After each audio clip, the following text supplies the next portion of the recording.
All right, so the next thing we're going to talk about is America before World War One and Japan.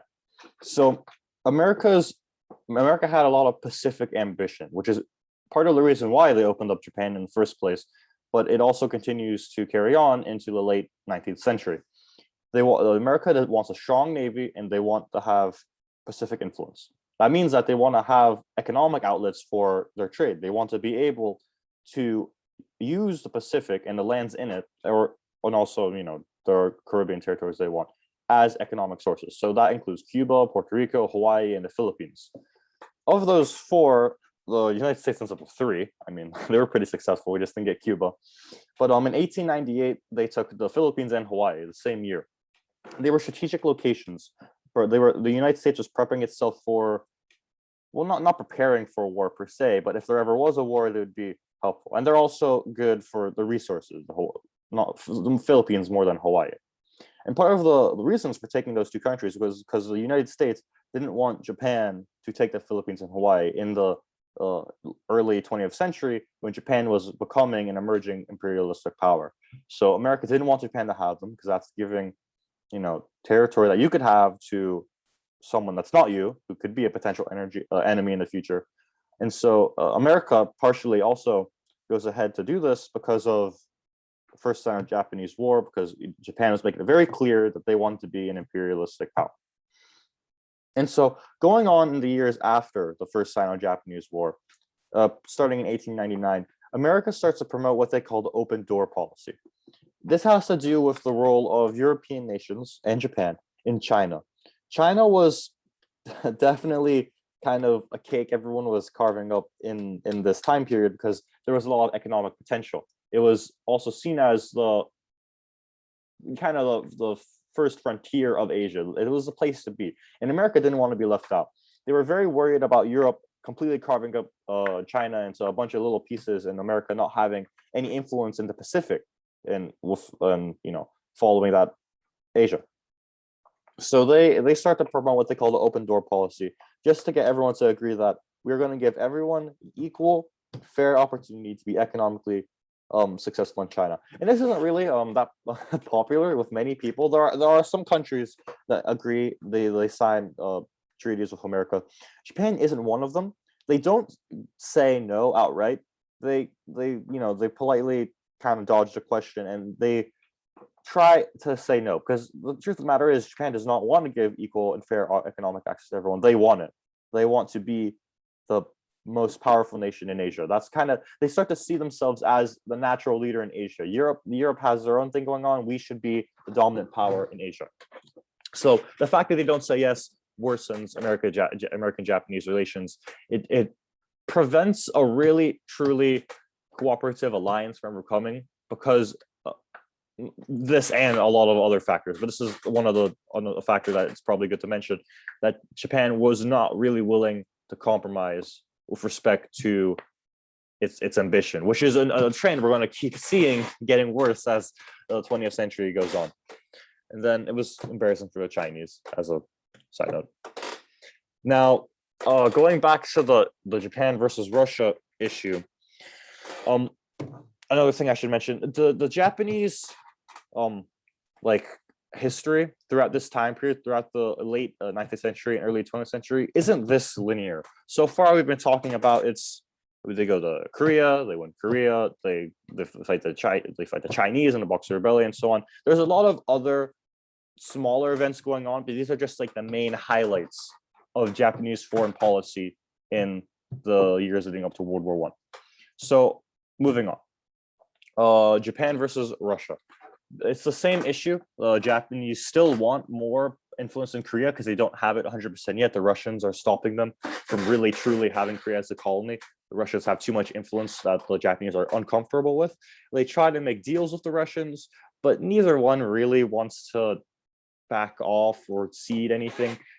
Japan isn't willing to give up any territory. Russia isn't willing to withdraw and let Japan have Korea. And these are basically the only things that could have potentially led to a compromise. Neither one is willing to give.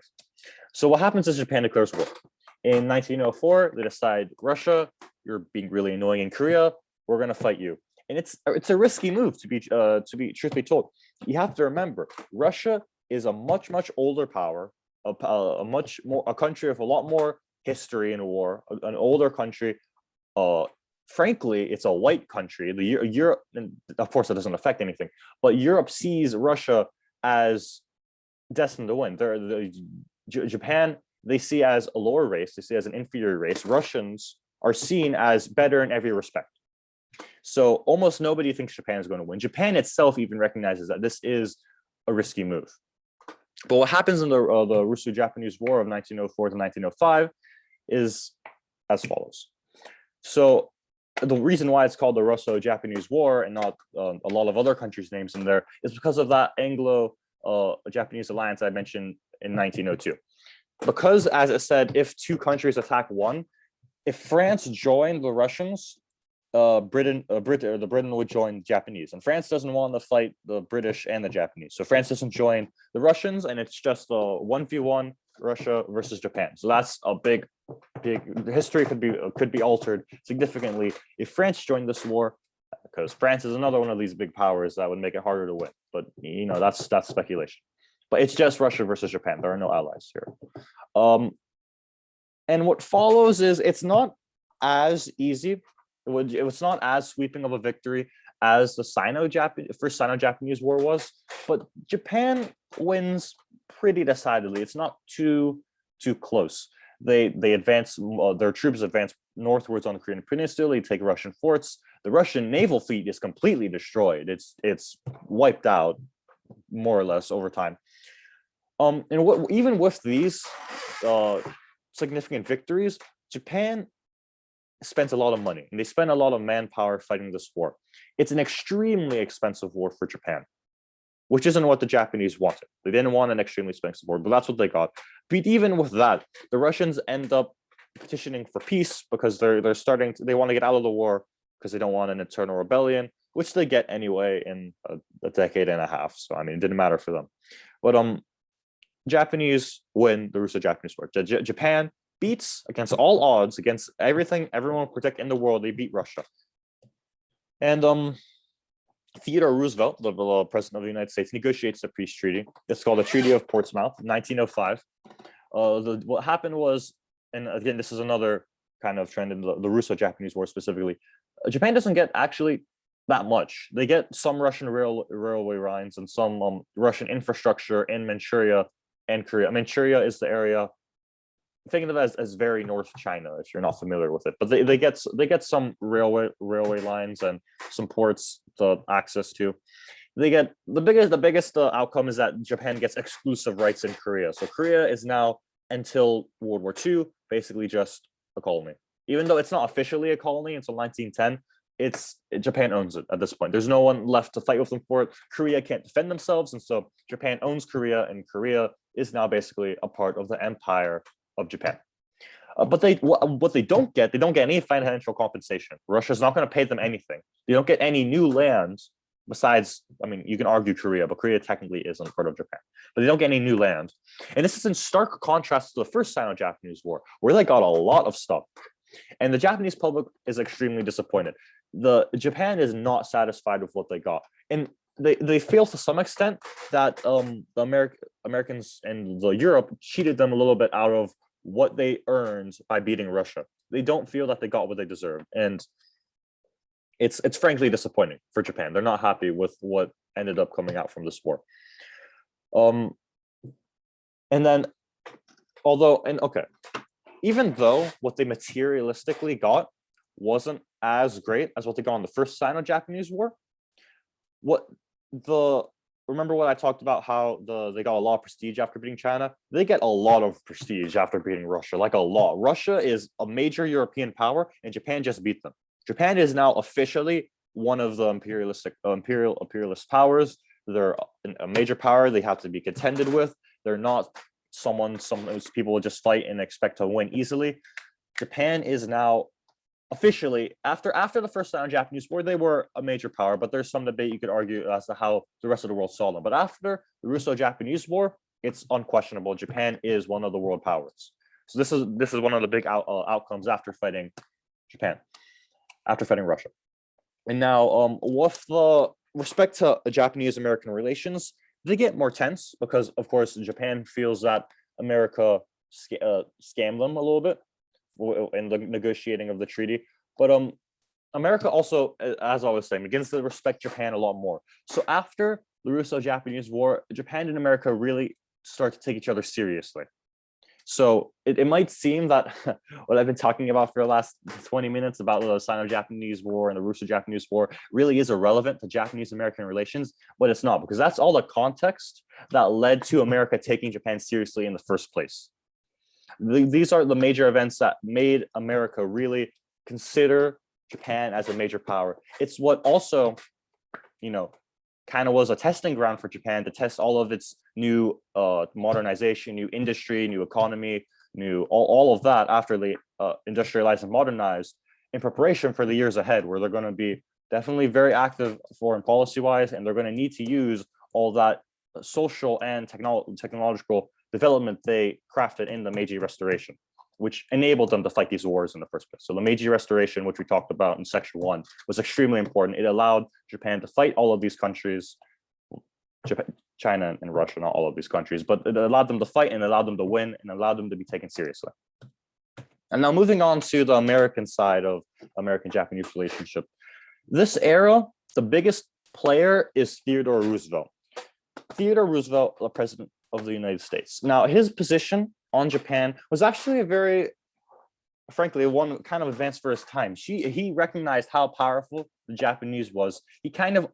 He understood on some level the Japanese psyche, how the government operated, how Japan really resented being treated as an inferior because of, you can understand, coming from the fact where they're opened up against their will in a world very much hostile to them, how they very much want to be taken seriously. So he understood better than anyone else did in America how Japan worked.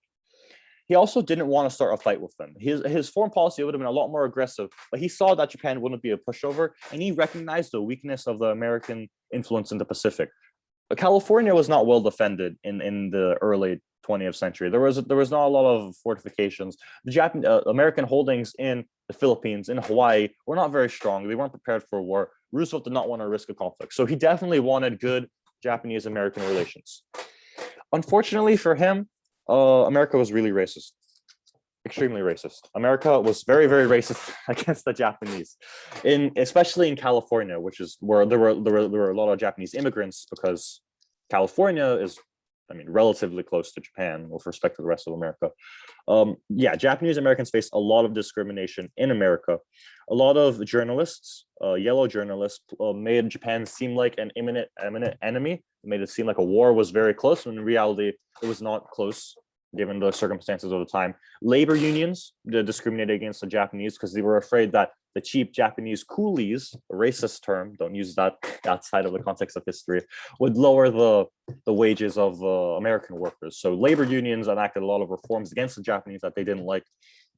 Japanese children, which we don't cover at all in American history classes, I wonder why, were segregated in a lot of California public schools. That was definitely one of the nastier aspects of American racism. A lot of Japanese children were segregated, and that was not good.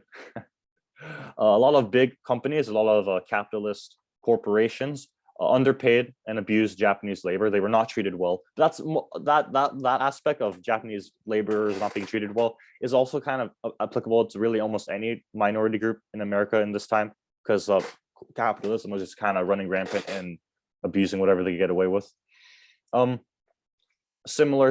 In a similar vein, white Americans didn't want Japanese to take their land. These are basically just all the xenophobia you see today, specifically applied to Japan. The Americans did not like the Japanese. And actually, you wouldn't think of it, but this is probably the sorest point in the American-Japanese relations of this time, right? The Japanese resented, really hated how the Japanese people were being treated in America. They absolutely detested it. It was an insult to their pride, almost. It really was. And you can quote Theodore Roosevelt here to just see how bad this situation was getting. Americans would not permit the Japanese to come in large numbers among them, would not accept them as citizens, and would not tolerate their presence as large bodies of permanent settlers. It was a very big issue to tackle in Japanese-American relations. So not just between the people, between the governments. It was a big issue. The Japanese government wanted this to end. They wanted Japanese to be treated equally. It was a huge, huge issue. I cannot emphasize this enough. This issue is not going to get fixed for a while. It's going to lead to some very bad things in the future. But Roosevelt, to his credit, managed it very well. He is definitely the president who knew how to manage Japanese-American relations the best. He was extremely skilled in his diplomacy here. A couple things I want to talk about with Theodore Roosevelt and Japan. The Taft-Katsuta Agreement. So that's when the Secretary of War, William Taft, and future president met with the Prime Minister of Japan, Katsuta, to talk about Pacific issues. And not, in all honesty, not much policy or anything new got acknowledged here, but it was a step forward in that the two countries were meeting with each other. They were having peace, diplomatic talks. So they basically just acknowledged each other's holdings in the Pacific. They just said, "This is yours. This is mine. I'm not going to take this." It was polite. It was nice. It was good. It was a good direction to steer the two countries in. The Taft-Katsuta Agreement. In the same time period, very early 20th century, before the First World War.